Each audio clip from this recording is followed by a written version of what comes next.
Well, welcome to Bourbon Riders, and in tonight's first pour, we're cracking open the Maker's Mark BEP. Now, this is also known as the 2023 Limited Release, BEP standing for Barrel Entry Proof.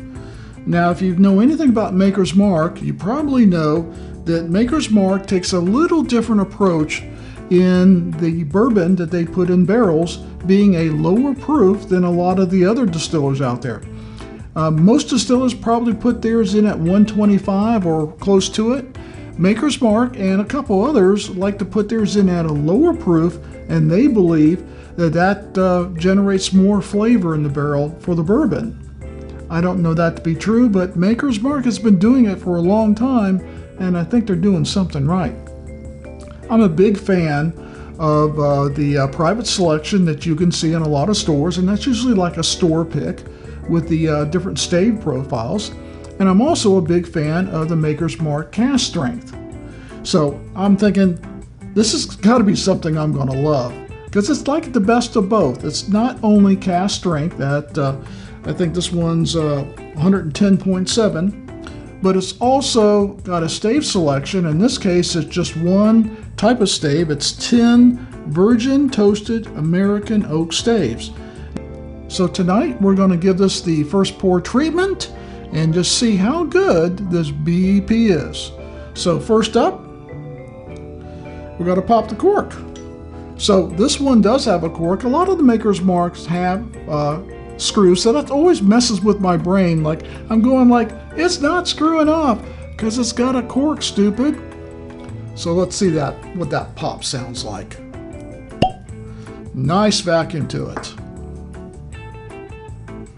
Oh, very aromatic.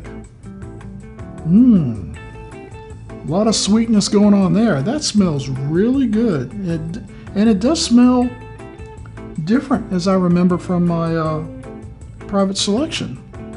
Well, I hope this BEP is as good as people tell me it is, because I want to go and buy a second bottle before they disappear. I mean, this is the last of the wood finishing series as far as I know. And I don't know what that means to the private selection. I don't know if that's still going to go on. I assume it will for a while. But as far as Maker's Mark doing limited releases in the wood finishing series, this is supposedly the last one, the last edition. Well, let's see what the color looks like. Nice medium amber, maybe some red and orange tint to it. And wow, some really nice legs going on. Nice coating. Well done, Maker's Mark. I wonder if it smells as good as my private selections. You know, I just did a video on the Generations of Proof, and that stuff was great. I wonder if it smells as good as any of them. I think it smells better. I'm getting a sweetness and a richness that I don't recall from the three I just did. That's very nice smelling. A very strong aroma, a little bit of proof, but a lot of molasses, brown sugar, some fruit, and definitely some oak there.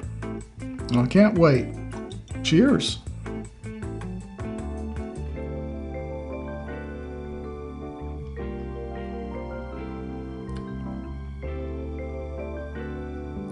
That is definitely in competition with the private selection I got that I love so much.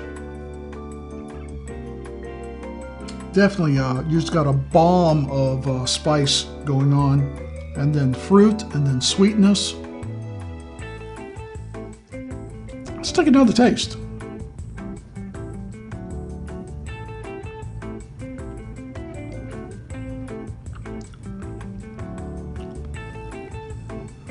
Definitely that proof comes across, along with the sweetness and the spice. Wow, this is my first bourbon of the day, and so I'm probably not, my palate's not used to the proof yet. It does taste proofier than my other Maker's Mark for some reason. But flavor, it is a flavor explosion. just a flavor bomb. Cinnamon, molasses, some dark fruit, cinnamon, and more cinnamon. Wow, that is really good.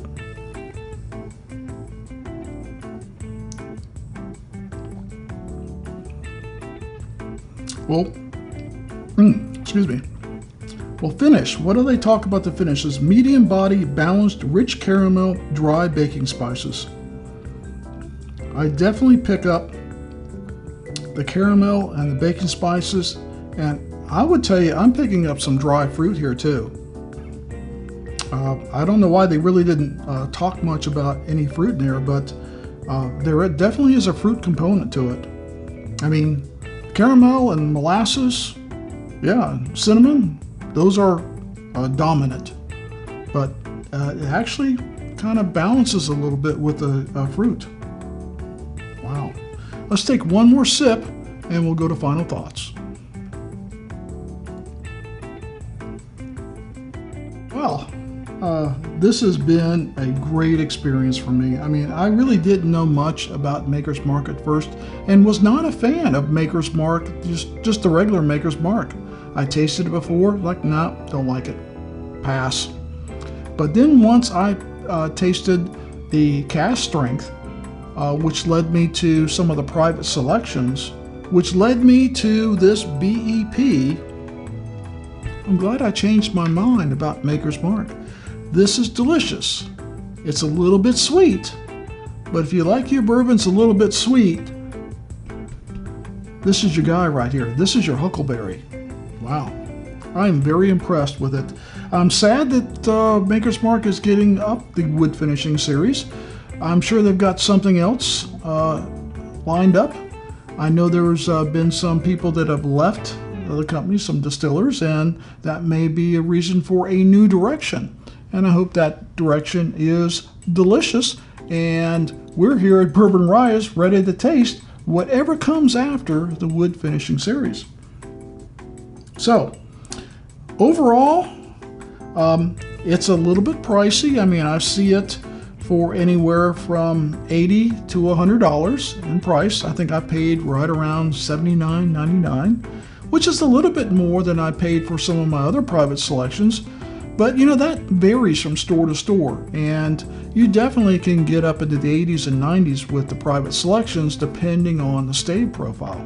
So, value for the money, I think it is a good value for the money. Now, is it as good a value for the money as the cask strength or the 46 cask strength? Well, I've never tried the 46 cask strength, so we're going to find out about that. But it's not as good a value as the cask strength. I mean, I can get the cask strength for $40 most places, and that's just a wonderful bourbon. But it doesn't have those stave profiles. And if you really like playing around with the stave profiles, this or some of the private selections really may be where you need to go in Maker's Mark to find your perfect wheated bourbon. And that brings us to our recommendation system, levels 1 through 5, and it's kind of a ranking system, level 1 being the highest, 5 being the lowest.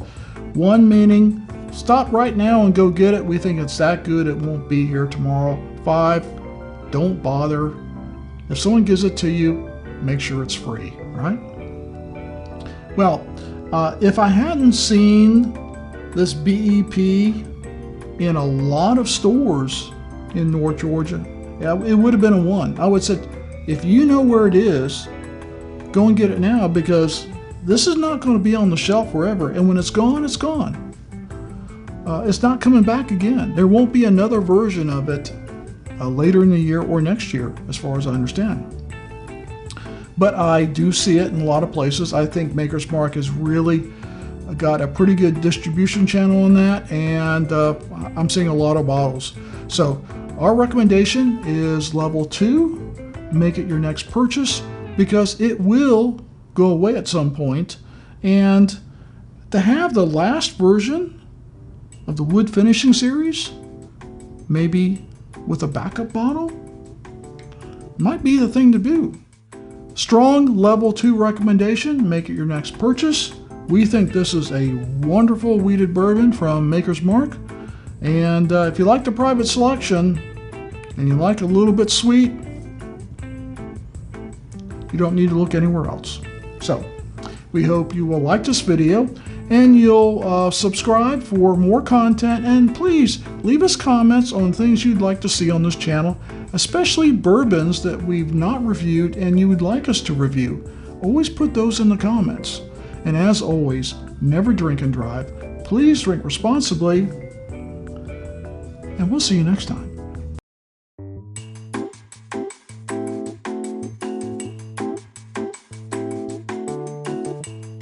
It's not screwing up because it's got a cork, stupid.